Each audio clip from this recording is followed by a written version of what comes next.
My early life, my immediate family. My father was a binge drinker, drinking from Thanksgiving through New Year's and then stopping for the rest of the year. He stopped drinking on his own for the last 5 years of his life. He worked hard, often working a split shift. I worked with my father for 3 or 4 years in his gas station, starting in the 8th grade. My mother never drank until my father died, and then just socially. My father died at 49 years old. Home life was good. There was love in the house. We were dysfunctional and poor, but we did not know the difference since our neighbors were just like us. I went to the local parochial grammar school and high school. I was not drinking then, but never applied myself. In my senior year, we were arranged by grade point average, and I was second from the last. My senior homeroom teacher told my mother not to waste her money sending me to college. After working the summer of my junior year for 90 cents an hour, delivering furniture and paper, I decided I did not want to do that for the rest of my life and applied to college. I got into Boston College School of Business Administration, but was rejected by Northeastern School of Engineering and Boston College Arts and Science chemistry major. My mother gave me $1,000 for tuition and books for the first year. I would pay the rest of my tuition by working part-time in summers. She inherited that $1,000 when her father died. Could have used the money for a lot of other things she needed. I was never a star athlete or an outstanding student, but I managed to get into college and stay there and graduate. I would eventually get my master's in business administration, going nights, and go on to teach at Northeastern University for 47 years as adjunct faculty in their College of Professional Studies, teaching information technology courses. In undergraduate and graduate school, I never broke any records scholastically. I got a B- average in undergraduate school. I had a lot of trouble in my freshman year with reading. I would come home from school, go to bed early, and then get up late at night and study when the house was quiet. I had 2 younger sisters who were teenagers. With the help of some of my South Boston friends, I developed some shortcuts to get through some courses. In graduate school, I got through most of my courses okay, but I had to drop financial management for a term because of my work requirements. I had trouble with getting my thesis completed, but loved doing research and still do today. I was having trouble finishing the writing of my thesis. In 1970, I had a review scheduled with my thesis advisor, John Harrington, who was not able to meet with me because of the nationwide campus strikes. I was lucky enough to meet with one of my old college professors, Stan Yamahowski, and he convinced me that I had over 100 pages and it was time to wrap it up. I did this with the help of my first wife, Jean. We spent a whole weekend typing my thesis, and I received my master's in business administration in 1970. Later that year, I would go on to get a part-time job at Northeastern University teaching as adjunct faculty because I had a master's degree in experience in technology. What it was like while drinking, early drinking. I started drinking when I graduated from high school with some friends at a local playground. A group of us had jackets that were supposed to represent a football team called the Hawks. We hung out at the playground and at the variety store on the corner of Carolina Ave and South Street. Drinking was not a big problem, in college because I did not have much time to drink. I was working part-time after school and on weekends to pay my tuition. I remember twice when I got drunk in college. I attended a beach party in Ahant the summer after my freshman year and got drunk on Southern Comfort. I ended up putting a scratch on the side of my father's car, which he was not too happy about when he saw it. He complained to my mother that he did not want me drinking when I was driving his car. Another time I went to a company Christmas party for the company I was working part-time for while attending college. I really got messed up, and I ended up walking home from Rock Street, Jamaica Plain, talking to an imaginary friend all the way, and throwing up all over my new jacket. I never had a DUI, but I was stopped a couple of times while driving and let go. Back in the day, the police would usually let you go with just a warning. Once in downtown Boston, I was stopped for going down a one-way street to a parking lot. We were parking to go to a nearby lesbian bar. I was with my friend Jim B. They let both of us go without a ticket when I mentioned that my uncle was a lieutenant on the Boston Police Department. We then parked the car and went across the street to the bar and had a few drinks. Another time I was teaching a night course at Norwood Satellite campus for Northeastern University, and I stopped after class at a package store. I got 2 king-size Narragansett for the ride home to Marshfield, Mass. I was driving down Route 95 with an open can of Narragansett on my dashboard when I was pulled over by a state trooper. I immediately took the beer off my dashboard and threw it under my seat. The first thing he asked me was, "What did you do with your beer, asshole? Throw it under your seat?" I guess he had seen that trick before. He had me get out of the car and walk a straight line. He then wrote up a ticket for driving with obstructed view, which was a $15 fine. I paid without objection. I did not think I would have passed a breathalyzer test because back then I was drinking almost every day. I was arrested with 2 friends for drinking in public down in Falmouth, Mass.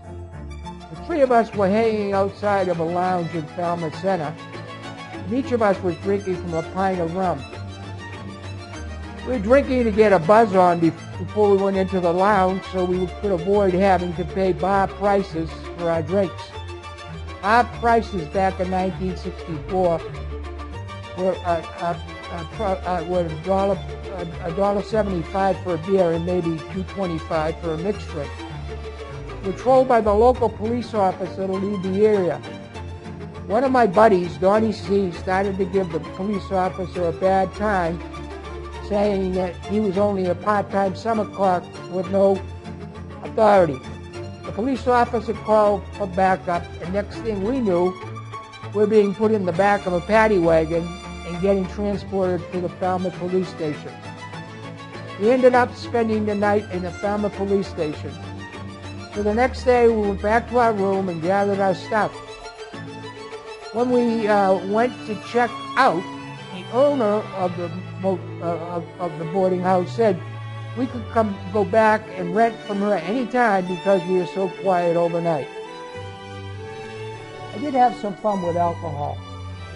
I went on a train trip to Montreal with my lifelong friend, Wayne D. It was a ski trip by train from Ross Station in Boston to Montreal. Neither of us had any ski equipment and did not know how to ski.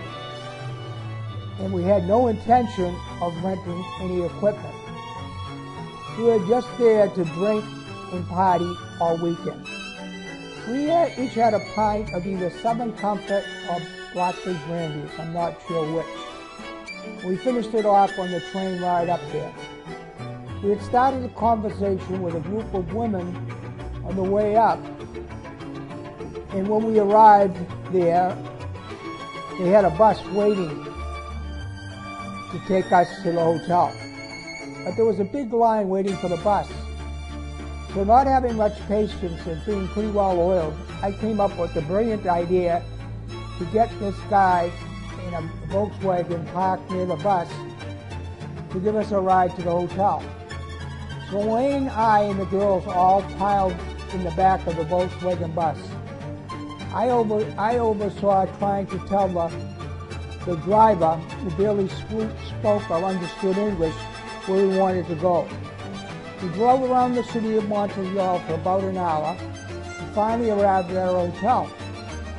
I gave the driver $10. Meanwhile, our fellow passengers had arrived long before us and were already checked in. The next day, when Wayne and I went out to breakfast, we looked across the other side of the common and saw the train station, which was about a block away. One additional incident. One summer, we had rented a cottage in North Falmouth for the season. We met some women from the Bronx, New York, and spent the week touring Falmouth and Martha's Vineyard. When it was time for them to go home, they could not find their way out of Falmouth Heights. I was still hungover from the night before and decided to play the hero and show them the way out. So I got in the car with them, no shoes, no shirt, and no money. I passed out in one of their laps and ended up waking up in the Bronx, New York. One of the women brought me into her house and let me sleep there for the night. The next morning I woke up to a father's voice asking his daughter very loudly who was the bum she had brought home last night, and that'd be me. She brought me some shoes, a shirt, and then she took me to the Bronx Zoo. We spent some time in her father's bar drinking Guinnesses. Later that day, I called my friend Wayne D., and he came to pick me up. We went to her father's bar, had a few drinks, and then drove back to Massachusetts. Drinking after I got married.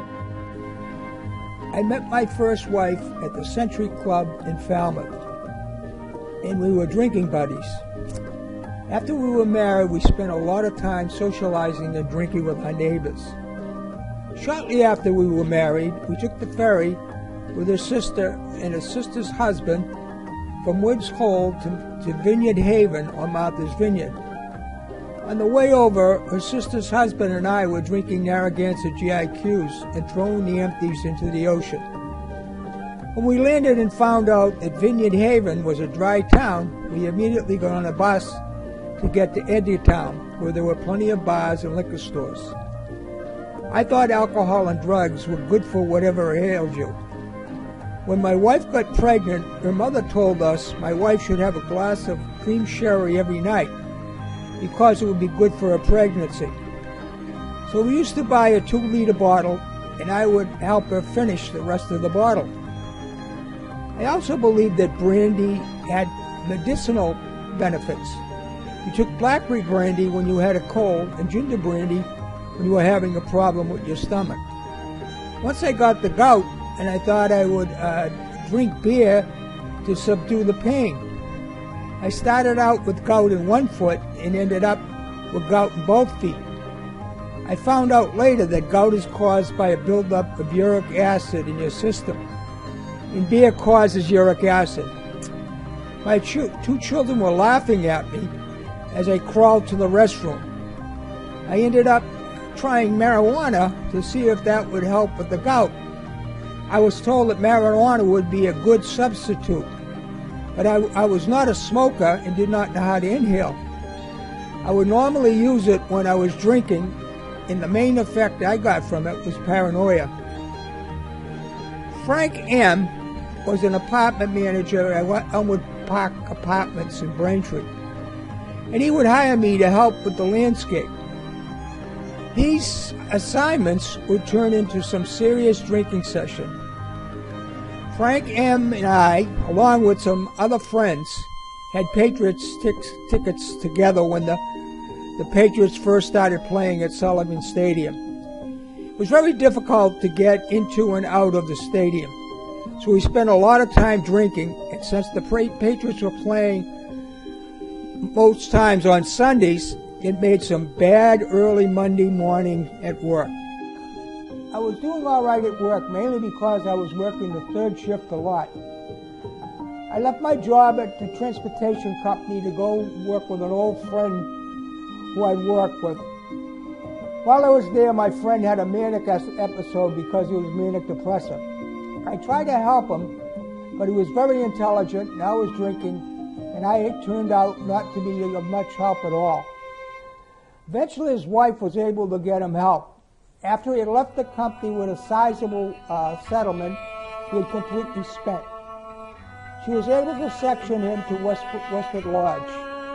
I became the acting director of information technology after he left. I didn't want the job permanently because Gene and I had just had a son, Stephen Patrick, who was born with a lot of deep birth defects and was in and out of the hospital. It was really touch and go with him. And eventually he passed away. I actually was doing pretty good on the job. We were implementing some new systems. I was sometimes able to drink on the job while working. We were working on the third shift a lot. We would stop first thing in the morning and have a drink after leaving work.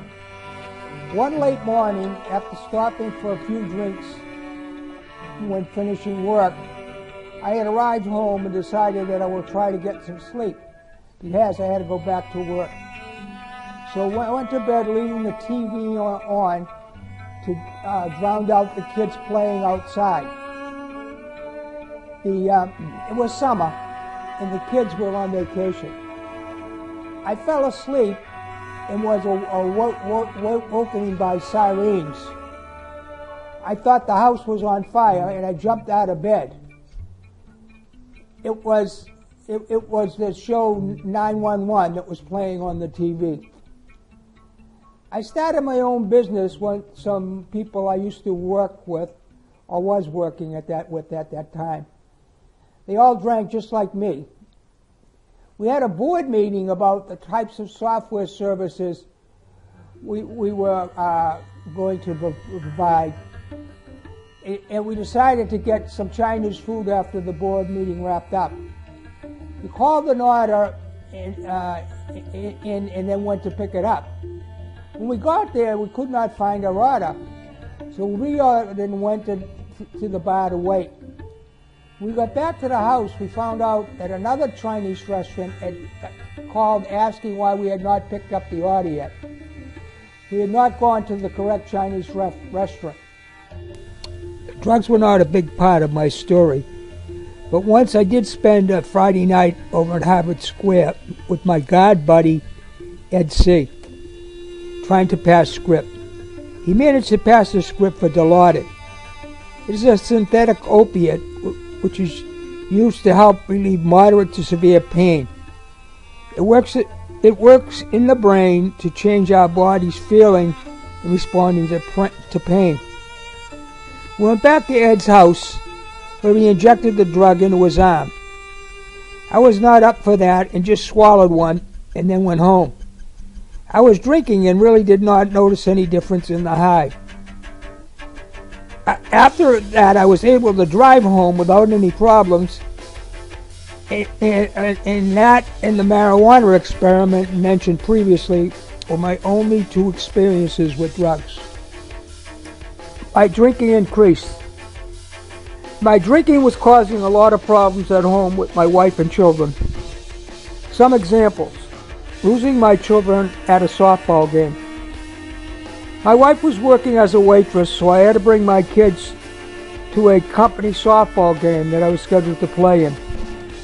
I ended up spraining my ankle after hitting a home run. A coworker and friend of mine got pretty drunk, and he asked me to drive his car to the party after the game. So I left my children with one of the women I worked with and said I would meet them at the house where the party was. I had a real problem finding a house and arrived there long after my children arrived. When I arrived there, my children were very upset and afraid. Needless to say, when I got home, my wife was not very pleased with me, and I got no sympathy for my sprained ankle. Another instance.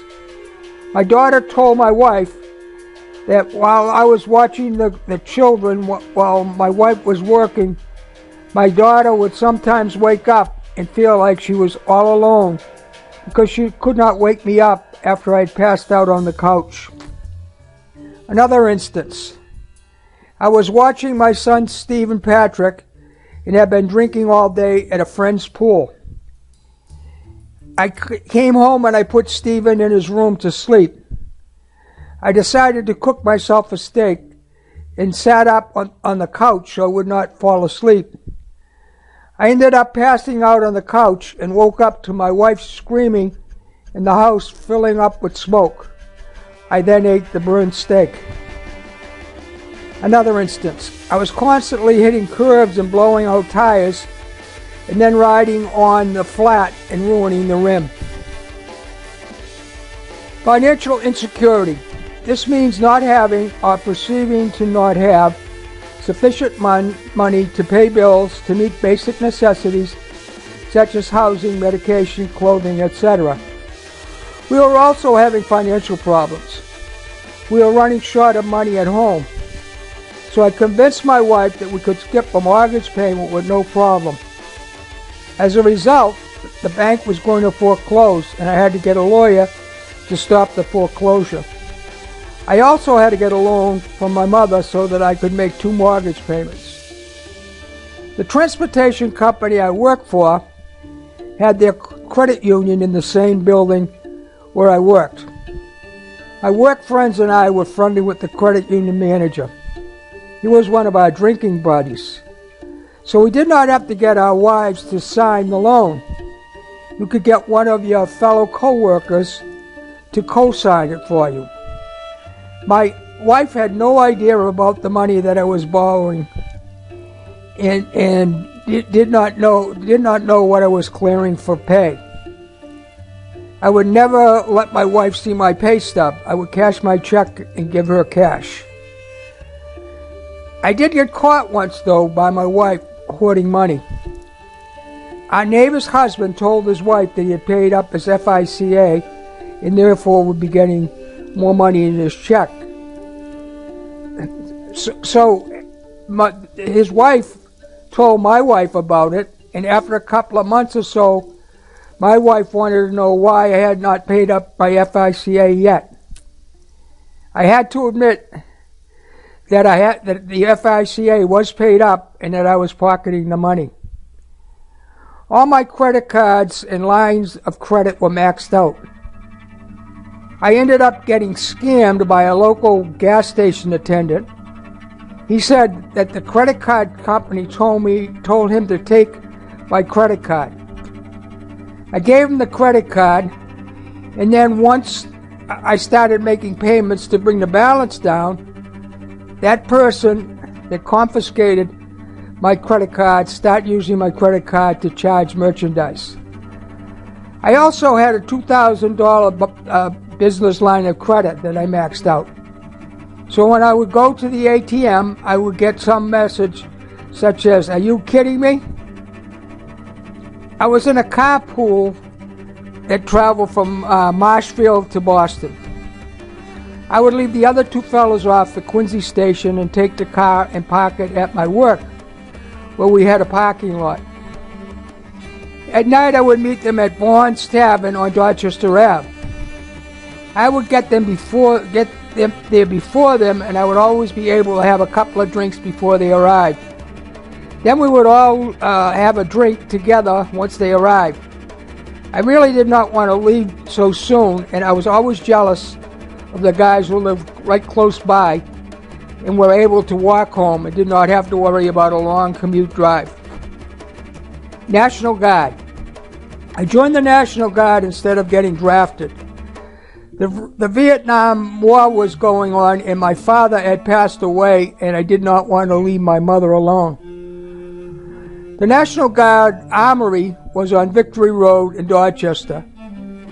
And once a month, we would have a weekend drill. During the summer, we would go to Camp Edwards on the Upper Cape Cod.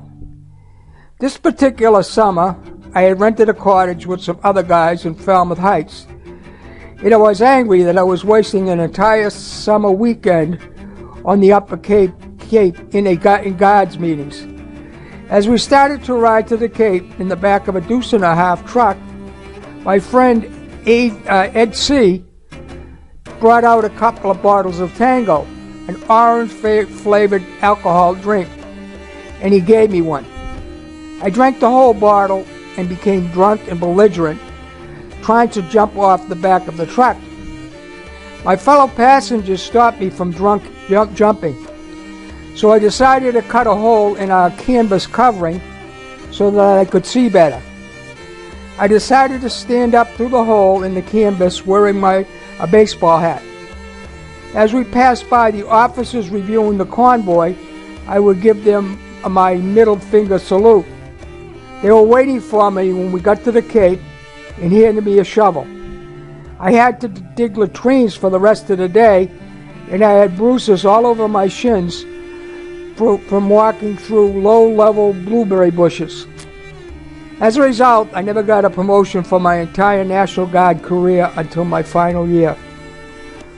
One final drinking episode involved me trying to counsel somebody on them getting back to college to advance their career.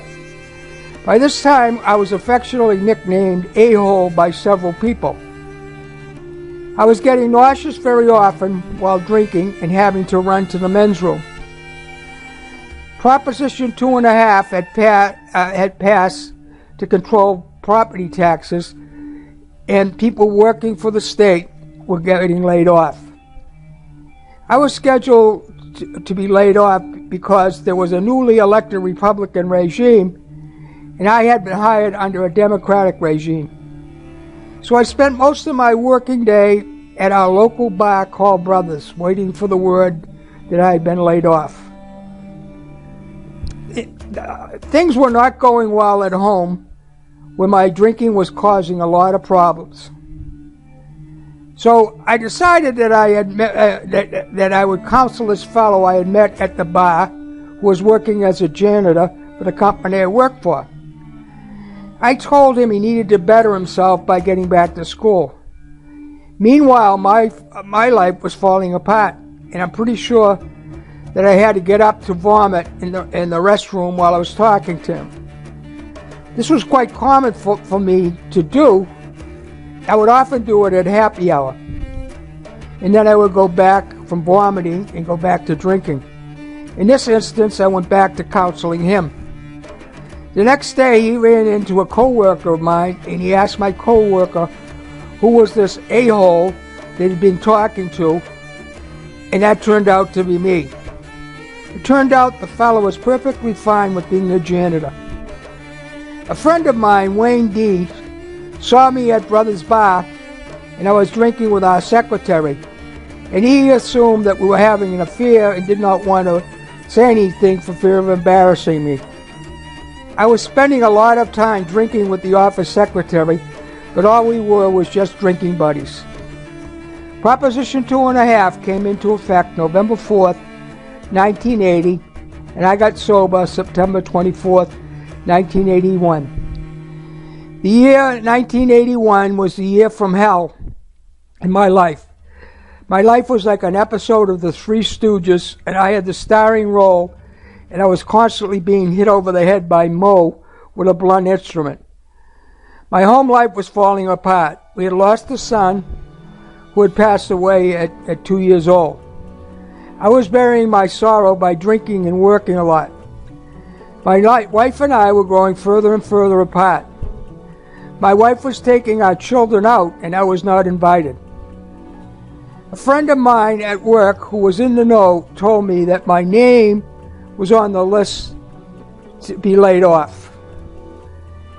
And I was becoming nauseous all the time, and I was spitting up blood in the morning. I tried interviewing for jobs, but got turned down each time, probably because I was hungover or because I had been drinking before the job interview to calm my nerves. I never got laid off at work because just when they were getting ready to lay me off, the chief executive was found by his assistant taking a $1,000 bribe from a contractor. The assistant reported it, and the chief executive was fired and eventually sent to jail. The assistant was promoted to chief executive, and all layoffs were canceled.